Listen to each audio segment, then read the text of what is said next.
Selamat pagi Bapak Ibu Saudara yang terkasih, Shalom. Kita berjumpa lagi dalam saat teduh bersama, edisi Sabtu 12 Juni 2021. Kita siapkan firman Tuhan dari 1 Samuel pasal 14 ayat 1 sampai 23. Mari bersama kita berdoa. Kami bersyukur kepadamu ya Allah Bapa Tuhan kami, Allah yang penuh kasih dan rahmat, memelihara kehidupan kami dan menuntun kami sampai di pagi hari ini. Dalam hari baru kami bersuka cita menyambut hari baru. Semuanya karena anugerah dan kasih Tuhan. Dan pagi ini kami menyiapkan hati kami untuk membaca dan merenungkan firman Tuhan. Kami mohon Roh Kudus menolong kami, memampukan kami untuk mengerti kebenaran Allah dan dapat melakukannya di tengah-tengah kehidupan ini. Bersabdalah Tuhan, kami siap mendengarkan sabdamu. Ampuni dosa kami. Dalam nama Tuhan Yesus kami berdoa. Amin. 1 Samuel pasal 14 ayat 1 sampai 23. Kepahlawanan Yonatan. Pada suatu hari Yonatan bin Saul berkata kepada bujang pembawa senjatanya, "Mari kita menyeberang ke dekat pasukan pengawal orang Filistin yang di sebelah sana." Tetapi tidak diberitahukannya hal itu kepada ayahnya. Adapun Saul duduk di ujung Gibea, di bawah pohon delima yang di Migron. Dan rakyat yang ada bersama-sama dengan dia itu kira-kira 600 orang banyaknya. Ahia anak Ahitub, saudara Ikabod, anak Pinehas, anak Eli, imam Tuhan di Silo. Dialah yang memakai baju efod pada waktu itu, tetapi rakyat tidak tahu tentang perginya Yonatan itu. Di antara pelintasan-pelintasan bukit yang dicoba Yonatan menyeberanginya ke arah pasukan pengawal orang Filistin, ada ujung bukit batu di sebelah sini dan ada ujung bukit batu di sebelah sana, yang satu bernama Boses, yang lain bernama Sene. Ujung yang satu berdiri di sebelah utara di tentangan Mikmas, yang lain di sebelah selatan di tentangan Geba. Berkatalah Yonatan kepada bujang pembawa senjatanya itu, "Mari kita menyeberang ke dekat pasukan pengawal orang-orang yang tidak bersunat ini. Mungkin Tuhan akan bertindak untuk kita, sebab bagi Tuhan tidak sukar untuk menolong, baik dengan banyak orang maupun dengan sedikit orang." Lalu jawab pembawa senjatanya itu kepadanya, "Lakukanlah niat hatimu itu, sungguh aku sepakat." Kata Yonatan, "Perhatikan, kita menyeberang ke dekat orang-orang itu dan memperlihatkan diri kepada mereka. Apabila kata mereka kepada kita begini, 'Berhentilah sampai kami datang kepadamu,' maka kita tinggal berdiri di tempat kita dan tidak naik mendapatkan mereka. Tetapi apabila kata mereka begini, 'Naiklah kemari,' maka kita akan naik, sebab kalau demikian Tuhan telah menyerahkan mereka ke dalam tangan kita. Itulah tandanya bagi kita." Ketika mereka keduanya memperlihatkan diri kepada pasukan pengawal orang Filistin, berkatalah orang Filistin itu, "Lihat, orang-orang Ibrani keluar dari lobang-lobang tempat mereka bersembunyi." Orang-orang dari pasukan pengawal itu berseru kepada Yonatan dan pembawa senjatanya, katanya, "Naiklah kemari, maka kami akan menghajar kamu." Lalu kata Yonatan kepada pembawa senjatanya, "Naiklah mengikuti aku, sebab Tuhan telah menyerahkan mereka ke dalam tangan orang Israel." Maka naiklah Yonatan merangkak ke atas dengan diikuti oleh pembawa senjatanya. Orang-orang itu tewas terparang oleh Yonatan, sedang pembawa senjatanya membunuh mereka dari belakangnya. Kekalahan yang pertama ini yang ditimbulkan Yonatan dan pembawa senjatanya itu besarnya kira-kira 20 orang dalam jarak kira-kira setengah alur dari sepembajakan ladang. Lalu timbullah kegentaran di perkemahan, di padang dan di antara seluruh rakyat. Juga pasukan pengawal dan penjara-penjara itu gentar dan bumi gemetar, sehingga menjadi kegentaran yang dari Allah.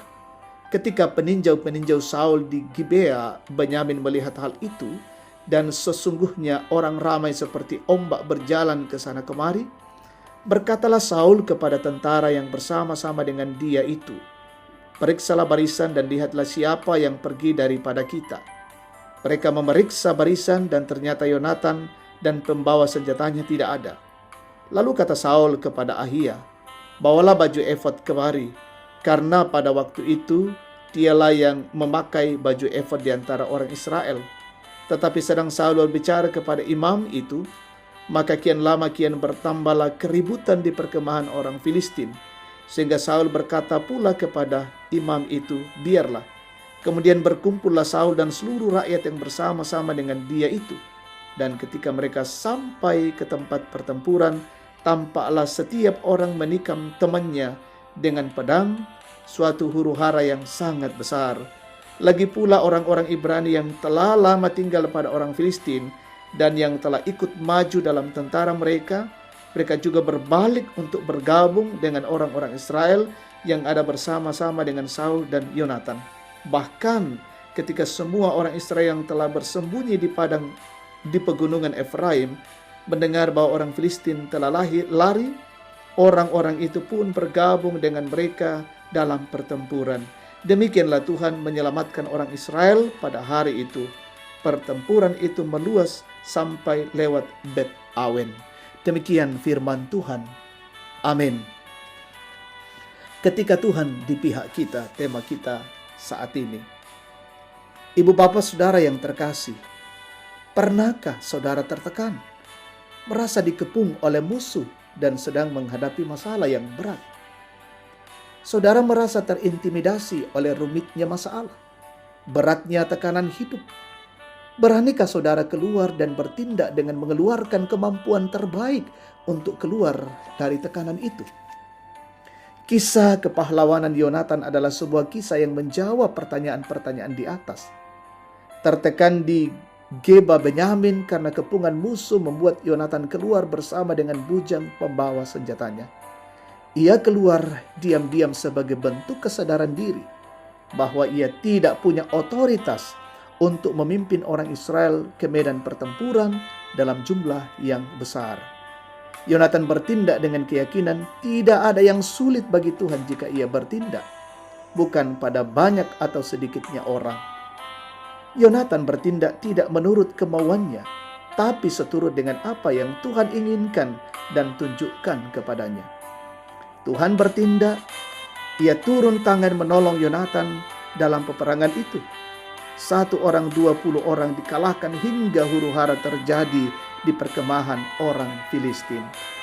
Saudara terkasih, tidak ada tempat, ruang, dan waktu tanpa tekanan, intimidasi, dan beban hidup.